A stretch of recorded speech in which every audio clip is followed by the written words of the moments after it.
you're going to put British and French troops on the ground in somewhere like Ukraine, you've got to be absolutely clear about what you're asking them to do and what those rules of engagement would be. But I also would add, Putin has made it clear that he will not allow NATO troops into Ukraine. Yes.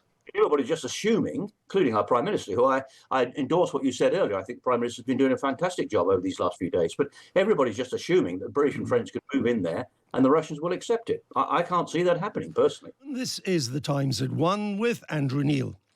Cometh the hour, cometh the man. Keir Starmer, leader of a Brexit Britain for which he did not vote, now finds himself leading Europe's efforts to bolster Ukraine after Donald Trump's shameful treatment of President Zelensky in the Oval Office on Friday. For a Prime Minister with no previous experience of defence, foreign policy or geopolitics, he's proved to be a quick learner. Amid the turmoil in Trump world, he has remained standfast in supporting Ukraine. And with much more than words, UK defence spending will rise. A Labour Prime Minister who raids the international aid budget to pay for rearmament clearly gets the gravity of the hour. The National Wealth Fund will also be deployed in the defence of the realm. Over 5,000 air defence missiles will be manufactured in Belfast for Ukraine. Even the ill-gotten gains of Russian oligarchs will be mobilised in Kyiv's cause. All very satisfying and of substance. But symbolism matters too in times of national peril. And it was heartwarming to see our Prime Minister hug Zelensky when he arrived on our shores straight from his verbal punishment beating in the White House. There was something deeply upsetting about his treatment by people who should know better. A draft-dodging president berating a war leader for standing up for his country. A vice president who knows nothing about Ukraine could even find it on a map. J.D. Muttley to Trump's Dick Dastardly, getting the hump because Zelensky dared to explain how dictator Putin has reneged on every deal he's made. Contrast that with the civilised, compassionate, low-key manner in which our own head of state, King Charles, welcomed him yesterday. So far, so good. Almost makes you proud to be British again. Now comes the hard part. The leaders of Europe, Canada and Turkey came to London yesterday at Starmer's behest. A peace plan of sorts is taking shape, sculpted largely by our Prime Minister and President Macron. A ceasefire in the air and on the sea is proposed, especially by Macron. If that holds for a month, the ceasefire would spread to the ground. Britain and France would lead a peacekeeping force, a coalition of the willing, with boots on Ukrainian soil. Zelensky would have to sign that mineral rights deal with America he was meant to sign on Friday. But most crucially of all, it depends on America guaranteeing US air cover, intelligence and satellite reconnaissance for the peacekeepers. And this, President Trump has been reluctant to give. In which case, the European ceasefire come peace plan would crash on takeoff. It's clearly fraught with danger, not least for our own military. We need to think long and hard before deploying our troops on a front line with Russian forces. Nor should we underestimate the challenge for Europe, given its recent history, in which it's been appallingly misgoverned by leaders like Angela Merkel and is in general economic decline, with a disastrous demography and a hollowed-up military. But the stark reality is this. Either Europe gets its act together or it withers and dies. America is in the grip of an isolationist realpolitik again.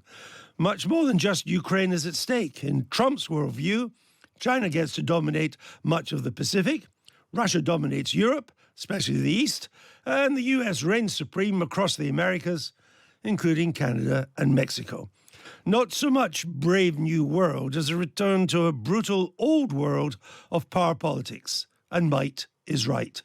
It's not a world in which Britain, or the continent of which we're a part, could stay free and prosper. So either Europe steps up to meet the challenge, or condemns itself to growing irrelevance in the 21st century. This is Andrew Neil on Times Radio. Let's go straight to Major General Tim Cross, retired British Army officer, served in Northern Ireland, Iraq, Bosnia, Kosovo, commanded one of the 3 divisions of the UK Field Army. General, thank you for joining us. Let me go straight to this point. Given the length of the front line between Ukrainian and Russian forces, roughly what size overall would a peacekeeping force need to be on the ceasefire line? Well, Andrew, thank you for allowing me to join you. It's very difficult to answer that question in two ways. One is we don't know what the peace agreement looks like, No. and it's not going to be peacekeeping, I don't think. It's going to have to be some sort of peace enforcement operation, and we don't know where the force would be deployed to. A lot of people are talking about it being in the rear, and in other words, the western end of Ukraine, and nowhere near the front line. But my answer to that is we had something like 60,000 forces in Kosovo. Quite a small arena there. And at one point, we had 150,000 US and 50,000 British in 2003 when we moved into Iraq, with a view to reducing that quite substantially. So lots of figures have been bandied around, but I would say something around 80 to 100,000 deployed if it was going to be a peace enforcement mission, but probably get away with maybe 40,000 if it was a different sort of mission. But remembering, of course, that for every man, woman that's deployed, with very quickly, you have one who's just come back and one who's preparing to go. So even if you go for a figure of around 40,000, Europe has to be able to mobilize around 3 times as many as that. What would the point be of deploying British and French soldiers in the western part of Ukraine? Well, surely that just means that NATO forces have actually joined in the conflict. Well, I can see the case for some peacekeepers. Every ceasefire needs a peacekeeping line, which is kept, and quite often UN forces do that. But surely there could be no point in simply bunging a bunch of NATO troops into the west of Ukraine. No, I agree. And there's 2 or 3 other issues here. One is, first of all, I don't sense that Putin is going to want some sort of deal at the moment. He's standing back and watching NATO implode at the moment. Now, that may or may not get worse. It may get better. Who knows? But from his perspective, all that's happening now is a real encouragement. Secondly, he is still gaining ground in Ukraine. I mean, there's gains and losses on both sides, but overall, he's gaining ground. And therefore, his view, I would have thought, would be, why do I want some sort of deal? Secondly, peacekeeping, in the way that you've just rightly said, is usually UN, blue berets, monitoring a peace agreement, like it happens in Cyprus. I deployed in Cyprus back in '81, and it's renewed mandate every 6 months, and it's a relatively small force, and they're observing what's going on and reporting back. That's not going to happen here. Then you have peace enforcement, or some people are talking about reassurance force.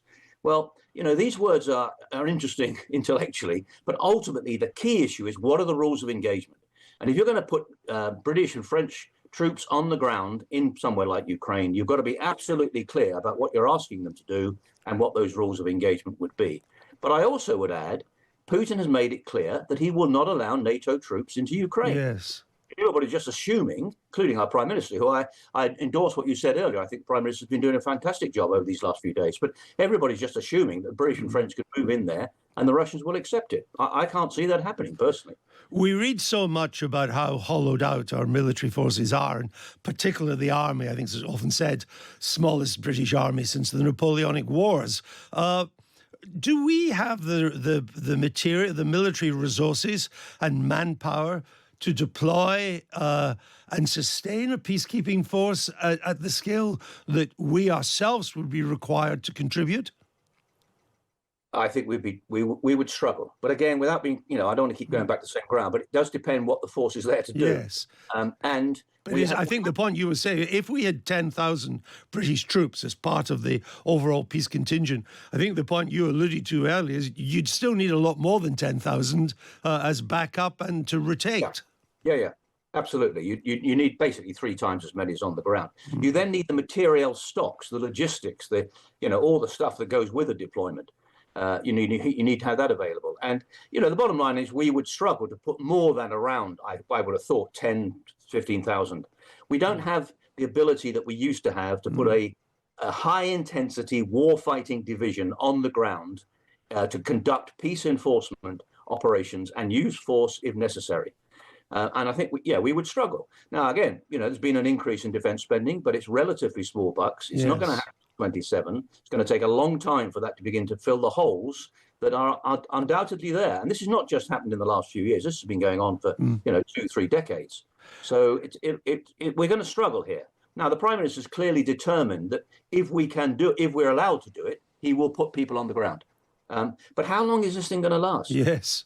Northern Ireland went on for just literally all my military career. I know, I was there. Right, indeed, indeed. Cyprus has been going on as a peacekeeping mission, all my military career. Now, other campaigns like the first Gulf War were over pretty quickly. But here we're talking about a force that's going to have to be, I would have thought, would have to be in place for at least 5 years. And if Russia were to try and, push forward further into Ukraine, 2 years' time, 3 years' time, what do we do to respond to that? Are European leaders really going to want to have a fight with Russia as a result of that? I don't want to be unfair, because people are clearly taking this very seriously and trying to do the best they can to come up with a solution. But these are very difficult questions to answer. Indeed, and you raise the questions that we're all asking, or should be asking, about this.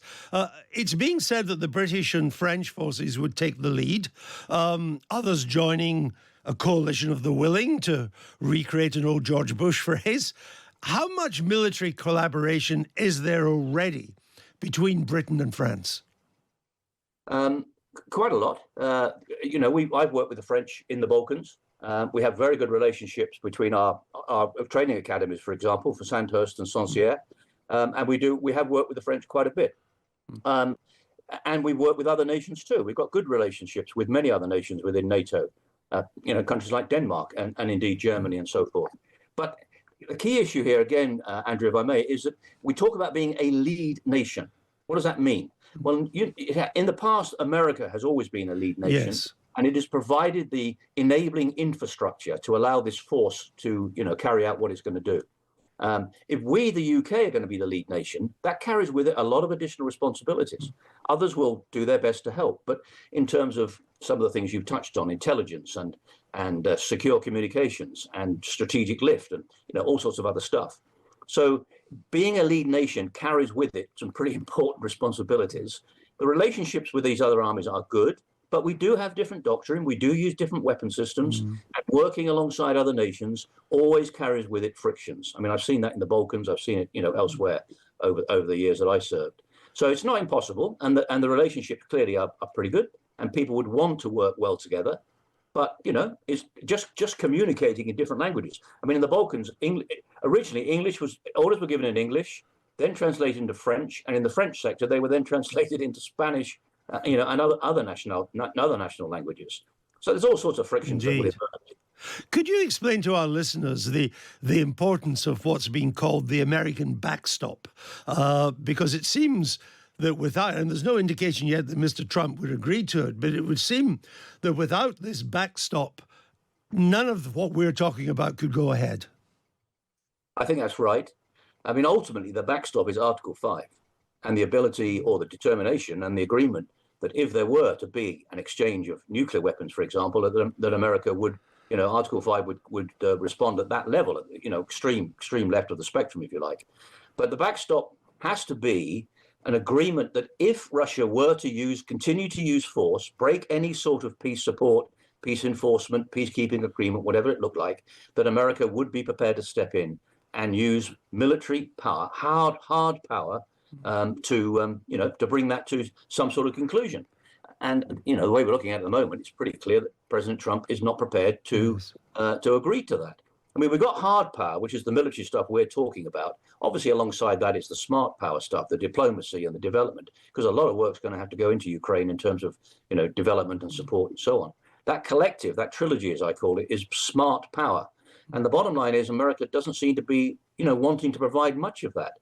Would it agree to some sort? What would that backstop look like? Ultimately, it has to be hard power. It can't just be trade, diplomacy and so forth. It has to be something to do with hard power. And he seems pretty reluctant to agree to that.